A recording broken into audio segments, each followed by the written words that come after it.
Everyone, welcome back to our YouTube channel English honours hub.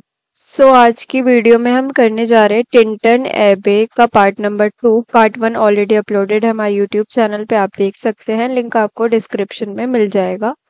साथ ही साथ जो notes हैं वो आपको टेलीग्राम चैनल पे मिल जाएंगे, वो उसका लिंक भी आपको डिस्क्रिप्शन में प्रोवाइडेड है। आधी पोएम हम ऑलरेडी डिस्कस कर चुके हैं फर्स्ट पार्ट में, आधी हम आज की वीडियो में कर लेंगे और थीम्स भी करेंगे आज की वीडियो में। सो एंड तक बने रहिए। तो स्टार्ट करते हैं हमारी video. What then I was, मतलब जब वो पहले आए थे यहाँ पे 23 साल की उम्र में, तो वो समय अब बीत चुका है। द साउंडिंग कैटरैक्ट मतलब झड़ने की जो आवाज होती है। Haunted me like a passion, the tall rock, the mountain and the deep and the gloomy wood। मतलब जो टॉल रॉक उन्होंने देखा था और ग्लूमी वुड जो उन्होंने देखे थे, माउंटेन जो देखे थे और झरने की आवाज जो है, वो सब उनके दिमाग में बैठ चुकी है और वो चाहे कितनी भी कोशिश कर ले लेकिन वो ये यादें भुला नहीं पाएंगे अपने दिमाग से कभी। Their colours and their forms were then to me, और इन सारी चीजों के जो कलर्स है और उनके जो फॉर्म्स हैं वो सब उनके दिमाग में बैठ चुके हैं। An appetite of feeling and a love, मतलब ये जितनी भी चीजें हैं, माउंटेन रॉक वगैरह, इन सब के लिए फीलिंग है और एक लव है। That had no need of a remoter charm, जिसको किसी भी रिमोटर यानी किसी भी बाहरी चार्म की जरूरत नहीं है जिस लव को। by thoughts applied, not any interest, unborrowed from the eye।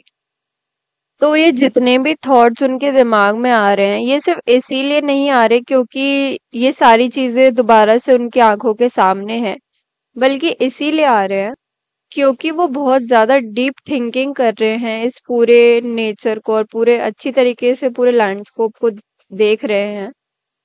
That time is past and all its edging joys are now no more and all its dizzy raptures। But अब जो वो time था जब वो पहले आए थे अपने यूथफुल डेज में, तो वो टाइम जो है अब पास्ट हो चुका है, वो गुजर चुका है, और जो भी उन्होंने मस्ती की थी उस टाइम पे वो भी अब गुजर चुका है। तो अब हम नेक्स्ट लाइन की तरफ बढ़ते हैं। फेंट आई नॉर मर नॉट मरमर, मतलब अब मैं यहाँ पे कोई शिकायत करने नहीं आया हूँ, ना ही कुछ बड़बड़ाने आया हूँ इस जगह के बारे में। अदर गिफ्ट्स हैव फॉलोड, मतलब मुझे कुछ और भी गिफ्ट्स मिले हैं, जैसे नेचर ने मुझे शक्ति दी है फॉर सच लॉस, इस लॉस से ओवरकम करने के लिए। I would believe abundant recompense, for I have learned to look on nature not as in the hour of thoughtless youth, but hearing oftentimes the still sad music of humanity। तो अब poet कह रहे हैं कि अब वो समझ चुके हैं, अब सीख चुके हैं कि नेचर को कैसे देखना है। ऐसे नहीं देखना जैसे वो अपने थॉटलेस यूथफुल डेज में देखा करते थे, बट अब वो मैच्योर हो गए हैं, वाइस हो गए हैं, और अब उन्हें पता है कि नेचर को किस नजरिए से देखना होता है और क्या डीप थिंकिंग लगती है नेचर को देखने के लिए और उसको अच्छी तरीके से समझने के लिए। और अब उन्हें कुछ सैड म्यूजिक ऑफ ह्यूमैनिटी सुनाई देता है, जो कि वो music nor harsh nor granting दो ऑफ एम्पल पावर, ना ये म्यूजिक हार्श है ना ही इरिटेटिंग है, बट ये तो हमें पावर देता है। टू चेस्टन एंड सबड्यू, मतलब कि ये जो म्यूजिक ऑफ ह्यूमैनिटी है ये हमें हम्बल और जेंटल बनाने के लिए है। And I felt a presence that disturbs me with the Joy of elevated thoughts, a sense sublime. और पोएट को ये लगता है कि एक प्रेजेंस, यानी नेचर की यहाँ बात कर रहे हैं कि नेचर की प्रेजेंस उन्हें डिस्टर्ब कर रही है जॉय के साथ, और उन्हें फोर्स कर रही है कि वो अपने थॉट्स को और एलिवेट करें। अब हम आगे बढ़ते हैं। Of something far more deeply interfused, means कि नेचर की जो पावर है वो डीपली इंटरफ्यूज्ड है, मतलब हर जगह वो फैली हुई है। whose dwelling is the light of setting suns, तो इस लाइन का मतलब है कि नेचर की जो प्रेजेंस है वो हमें ढलते हुए सूरज में भी नजर आएगी, and the round ocean and the living air. Ocean के अंदर भी हमें नेचर की प्रेजेंस दिखाई देगी एंड लिविंग एयर, एयर के अंदर भी नेचर की प्रेजेंस है। And the blue sky, sky के अंदर भी है। And in the mind of man, इंसान के माइंड के अंदर भी नेचर की प्रेजेंस हमें दिखाई देगी। A motion and a spirit that impels all thinking things, all objects of all thought।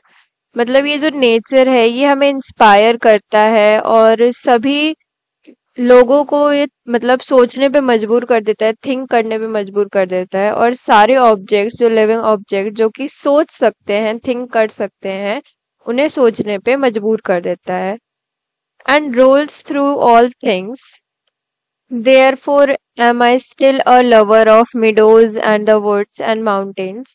इसी वजह से मैं अभी भी एक लवर हूँ इन मिडोज का, इन वुड्स का और माउंटेन्स का। End of all that we behold from this green earth of almighty world। और पोएट कहते हैं कि वो उन सभी चीजों से इतना ही प्यार करते हैं जो भी उन्हें ग्रीन अर्थ से मिली है, चाहे वो कुछ भी हो। तो इस पूरे स्टेंजा के अंदर हमने यही पढ़ा कि नेचर हर जगह प्रेजेंट है, चाहे वो सन की रोशनी में हो, चाहे ओशन में हो, चाहे इंसान के दिमाग में हो। और नेचर की जितनी भी चीजें हैं वो हमें मजबूर कर देती है सोचने में इसको और हमें इंस्पायर करती है। इसीलिए पोएट लव करते हैं सभी चीजों को जो भी हमें ग्रीन अर्थ से मिली है। हम नेक्स्ट लाइन की तरफ बढ़ते हैं। Of I and air both what they half create and what perceive, well pleased to recognize in nature and the language of the sense, the anchor of my purest thoughts, the nurse, the guide, the guardian of my heart and the soul of all my moral being। तो यहाँ पे वो कह रहे हैं हमारे poet कि वो और बाकी लोग जो हैं अपने सेंसेस के थ्रू सुन सकते हैं और देख सकते हैं चीजों को अलग अलग तरीके से। और वो कहते हैं कि नेचर जो है वो हमारी गार्डियन है, हमारे दिल के गार्डियन है। पोएट यही कहना चाह रहे हैं कि नेचर उनके लिए सब कुछ है, नर्स भी है, गाइड भी है, गार्डियन भी है उनके हार्ट की और सोल की। फिर नेक्स्ट स्टेंजा के अंदर, nor perchance if I were not thus thought should I the more suffer my genial spirits to decay. मतलब इसका कोई चांस नहीं है कि अगर मुझे ये चीज सिखाई नहीं जाती तो भी मैं अपनी इस काइंडनेस को वेस्ट जाने नहीं देता। For thou art with me here upon the banks on this fair river, thou my dearest friend, my dear dearest friend. फिर उसके बाद पोएट अपनी बहन को बोलता है कि तुम यहाँ पे मेरे साथ हो इस बहुत ही खूबसूरत रिवर के बैंक पे, इस किनारे पे। दो माई डियरेस्ट फ्रेंड, मतलब अपने बहन को वो डियरेस्ट फ्रेंड कहते हैं, my dear dearest friend. And in thy voice I catch the language of my former heart and read my former pleasures in the shooting lights of thy wild eyes. तो इस line में poet कह रहे हैं कि जो उनकी बहन की जो आवाज है उसके अंदर वो ये चीज कैच कर सकते हैं कि जब वो पिछली बार आए थे उस टाइम पे जैसा पोएट फील कर रहे थे वैसे ही उनकी बहन यहाँ पे आके फील कर रही है फॉर द फर्स्ट टाइम। और मैं पढ़ सकता हूँ मेरे जो फॉर्मर प्लेजर्स हैं, जो मैंने पहले प्लेजर्स किए थे तुम्हारी आंखों में, मैं वो देख सकता हूँ। Oh yet a little while may I behold in thee what I was once. फिर वो अपनी बहन से पूछ रहे हैं कि क्या थोड़े टाइम के लिए और वो उनके अंदर देख सकते हैं ताकि वो जी सकें कि उनको कैसा फील हुआ था जब वो पहली बार आए थे यहाँ पे। तो इस पूरे स्टैंजा के अंदर वो अपनी बहन से पहले पूछ रहे हैं कि उनको यहाँ पे आके कैसा लग रहा है इस बहुत ही सुंदर रिवर के बैंक पे आके। और फिर वो अपनी सिस्टर की वॉइस में और उनकी आंखों में उन पुराने लम्हों को जी रहे हैं, क्योंकि उनको अपनी सिस्टर की वॉइस में भी वैसा ही जॉय नजर आ रहा है जैसे वो जब फर्स्ट टाइम यहाँ पर आए थे, जैसे उनको फील हुआ था वैसे ही उनकी बहन को भी फील हो रहा है। और उन्होंने डियरेस्ट फ्रेंड इसीलिए बोला है क्योंकि वो उनके बहुत ज्यादा क्लोज है। अब नेक्स्ट लाइन की तरफ बढ़ते हैं। My dear dear sister and this prayer I make, knowing that nature never did betray the heart that loved her। तो वो अपनी बहन को बोल रहे हैं कि मैं ये प्रे करता हूँ कि मैं ऐसे ही तुम्हें देखता रहूं, ये जानते हुए कि नेचर कभी उसके साथ धोखा नहीं करेगी, और जिसने उसे सच्चे दिल से प्यार किया हो। इट इज हर प्रिविलेज, ये उसकी प्रिविलेज है, through all the years of this our life to lead from joy to joy, for she can so inform the mind that is within us, so impress with quietness and beauty, and so feed with lofty thoughts that neither evil tongues, rash judgments, nor the sneers of selfish man। Nature हमें अपनी life के अंदर एक के बाद एक सुख देती रहती है, जॉय देती रहती है। तो नेचर हमारे दिमाग के अंदर क्वाइटनेस और ब्यूटी डालती है, जो कि जिसकी मदद से हमारे अंदर बहुत अच्छे अच्छे थॉट्स आते हैं, लॉफ्टी थॉट्स आते हैं। और कभी भी तो जो लोग गलत चीजें बोलते हैं, रैश जजमेंट्स पास करते हैं, और जो सेल्फिश मैन होते हैं, nor greetings where no kindness is, nor all the ready intercourse of daily life, या फिर वो लोग जो कि सेल्फ सेंटर्ड होते हैं, जिनमें कोई काइंडनेस नहीं होती। तो ऐसे सारे लोगों से नेचर हमें प्रोटेक्ट करता है और हमें अच्छे थॉट्स देता है। Shall ever prevail against us और disturb our cheerful faith that all which we behold is full of blessing. मतलब जो नेचर की चीजें हैं वो हमें हमेशा ब्लेसिंग्स देती है। Therefore let the moon shine on thee in thy solitary walk, and let the misty mountain winds be free to blow against thee, and in after years, when these wild ecstasies shall be matured into a sober pleasure, when thy mind shall be a mansion for all lovely forms। तो इन lines के अंदर poet अपनी बहन को advice दे रहे हैं कि तुम उस टाइम वॉक करना जब मून शाइन करता है, ताकि जो हवाएं हैं, माउंटेन विंड्स है, वो तुमसे टकराएं। और ऐसी एडवाइस वो इसीलिए दे रहे हैं क्योंकि 5 साल पहले जब वो आए थे तो उन्होंने भी ऐसे ही कुछ एक्सपीरियंस किया था, इसीलिए वो चाहते हैं कि उनकी बहन भी ऐसा ही एक्सपीरियंस करे। फिर आगे कहते हैं कि और कुछ साल बाद ये जो वाइल्ड एस्टेसीज, ये जो तुम्हें बहुत ही आराम मिल रहा है इन हवाओं से, और जब तुम मेच्योर हो जाओगी तो तुम्हें ये सोबर प्लेजर लगेगा। फिर तुम्हारा दिमाग भी वैसे ही काम करेगा जैसे मेरा कर रहा है जब मैं मेच्योर हो चुका हूँ। Thy memory be as a dwelling place for all sweet sounds and harmonies. Oh, then, if solitude or fear or pain or grief should be thy portion, with what healing thoughts or tender joy wilt thou remember me and those my exhortations, nor perchance। फिर तुम्हारी memory भी बिल्कुल full हो जाएगी in sweet sound से और harmony से जो तुम्हें यहाँ पे मिली है। फिर जब भी कभी तुम्हें अकेलापन फील होगा, डर लगेगा, या कोई दर्द होगा, या कोई तकलीफ होगी, और फिर उस टाइम पे तुम्हें ये हीलिंग थॉट्स आएंगे, ये जगह याद आएगी, और मैं याद आऊंगा, और मेरी इस एंकरेजमेंट को याद करोगी जो मैं तुम्हें अभी दे रहा हूँ। नॉर परचांस, मतलब इस बात का कोई शक नहीं है। आगे लाइंस पढ़ते हैं।